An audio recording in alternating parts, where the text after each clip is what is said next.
लड़का सफेद घोड़े को पकड़कर मुश्किल से दलदली जमीन पार कर रहा था, लेकिन सफेद घोड़ा कितना भी खींचो चलने को तैयार नहीं था।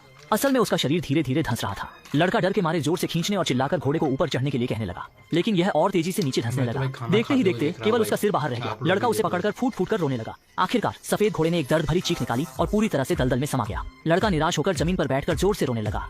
वह एक राजकुमार था जो अपनी बीमार माँ के लिए जड़ी बूटी की तलाश में निकला था, लेकिन जड़ी बूटी मिलने से पहले ही उसने कंधे से कंधा मिलाकर लड़ने वाले साथी को खो दिया। अब वह भारी कदमों से मुश्किल से आगे बढ़ रहा था। अचानक उसने थोड़ी दूर पर एक छोटी पहाड़ी देखी और जल्दी से हाथ पैरों का इस्तेमाल करके चढ़ गया। उसे लगा कि वह जमीन पर थोड़ी देर आराम कर सकेगा। तभी छोटी पहाड़ी हिलने लगी। लड़का अचानक फेंका गया और जल्दी से एक पेड़ पर चढ़कर छिप गया।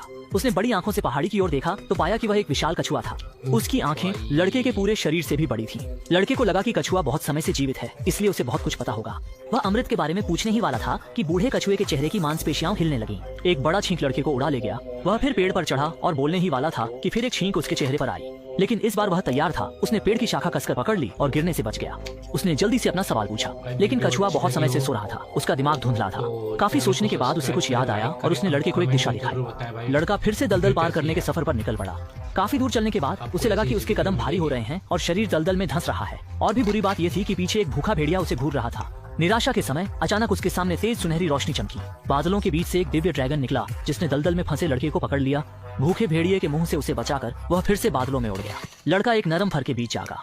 फर वाली पीठ पर गुलाबी रंग की पलकों भी थीं। उसे लगा कि ड्रैगन ने उसे भोजन के रूप में पकड़ लिया है। वह धीरे धीरे ड्रैगन के पंजे को हटाने लगा ताकि ड्रैगन के सोते समय चुपचाप भाग सके। लेकिन ड्रैगन ने अपनी बड़ी प्यारी आंखें खोल दी और लड़के से कहा कि उसे बच्चे बहुत पसंद हैं, वह उसे कभी नहीं खाएगा। लड़का खुशी से ड्रैगन के पास वापस दौड़ा और उसे गुदगुदाने लगा।